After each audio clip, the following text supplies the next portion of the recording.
Praise the Lord dear friends. இந்த உயர்த்தும் சிந்தனைக்கு நான் உங்களை வரவேற்கிறேன்.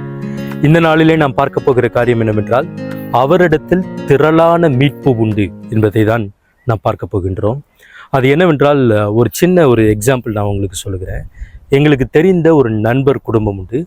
அதில் ஒரு சகோதரி உண்டு. அந்த சகோதரி பார்த்திங்கன்னா, அவர்களுடைய சின்ன வயசில் அவங்க தந்தை விட்டுட்டு போயிட்டாங்க. அந்த ஃபேமிலியை விட்டுட்டு போயிட்டாங்க. ஆனால் ரொம்ப வருஷம் கழித்து இவங்க எல்லாம் வளர்ந்ததுக்கப்புறம் அந்த தந்தை வயதான காலத்தில் அவர் திரும்ப வந்தார். குடும்பத்தில் மற்றவர்கள் அவரை ஏற்றுக்கொள்ளவில்லை. ஆனால் இந்த மகள் பார்த்திங்கன்னா, அந்த அப்பா மேலே ஒரு அன்பு வைத்து அவரை ஏற்றுக்கொண்டு தன்னோடு வைத்து அவர்களை போஷித்து காப்பாற்றுகிறாங்க. எத்தனை அன்பு பார்த்திங்களா? அஃப்கோர்ஸ் அந்த ஃபாதர் செஞ்சது தப்பு தான். ஆனால் இந்த மகள் ஒரு பெரிய அன்பை காட்டி அவரை அரவணைத்து கொண்டார்.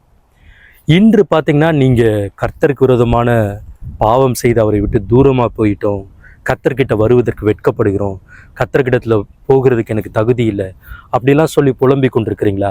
கர்த்தர்கிட்ட என்னால் போக முடியாது, ரொம்ப தூரம் போயிட்டோம் அப்படின்னு நினச்சிட்டு இருக்கிறீங்களா? நீங்கள் அவரிடம் கிட்டி வாருங்கள், கவலைப்படாதீங்க. கர்த்தர்கிட்ட கிட்டி வாங்க, அவர் உங்களிடத்தில் கிட்டி வருவார். இந்த உலகத்தில் இருக்கிற அந்த ஒரு மகளுடைய அன்பை பார்க்கலாம், நம்முடைய கர்த்தருடைய அன்பு, உங்களுக்கான அவருடைய அன்பு மிக மிக பெரியது. அவர் மாறாதவர்.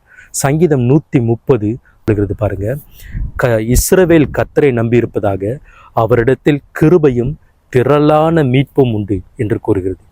அவரிடத்துல கிருபையும் உண்டு, உங்களை மீட்பதற்கான திரளான மீட்பு உண்டுங்க. ஆகையினால ஆவிக்குரிய இஸ்ரவேலராகிய நீங்கள் எவ்வளவு தூரம் கர்த்தரை விட்டு தூரமாக போயிருந்தாலும் கவலைப்படாதீங்க. கர்த்தர்கிட்ட வாங்க. அவர் உங்களை அரவணைத்து கொண்டு உங்களை ஆசீர்வதித்து மீண்டும் உயர்த்த அவர் வல்லவரும் சித்தமுள்ளவருமாய் இருக்கிறார். கர்த்தர் உங்களை ஆசீர்வதிக்கட்டும். ஜெபத்தோடு முடிப்போம். நல்ல பிதாவே, துதிக்கிறோம்ப்பா. உம்மிடத்தில் கிருபையும் திரளான மீட்பும் உண்டே ஆண்டவரே. தகப்பனே, உம்மை விட்டு தூரமாய் போயிட்டோம், கிட்ட வர முடியல, கிட்ட வருவதற்கு வெட்கப்படுகிறோம் என்று இருக்கிற ஒவ்வொரு ஜனத்தையும் கர்த்தர் தொட்டு உம்மோடு சேர்த்து கொள்ளும்படியாக, அவர்கள் உம்மிடத்தில் வருவதற்கு ஆண்டவரே தைரியத்தை, உள்ளத்தை கர்த்தர் தரும்படியாக, தேவரீர் அவர்களை அணைத்து கொண்டு அவர்களை ஆசீர்வதித்து, அவர்கள் கால்களை அடிகளை உறுதிப்படுத்தி அவர்களை நிலைப்படுத்தி உமக்குள்ள வேரூன்ற கர்த்தர் கிருபை செய்வீராக ராஜா. ஆண்டவரே, இதை கேட்கிற ஒவ்வொருவரையும் கர்த்தர் ஆசீர்வதிங்க. கர்த்தராகிய இயேசு கிறிஸ்துவின் நாமத்தில் ஜெபிக்கிறோம் நல்ல பிதாவே. ஆமேன், ஆமேன். God bless you. God be with you.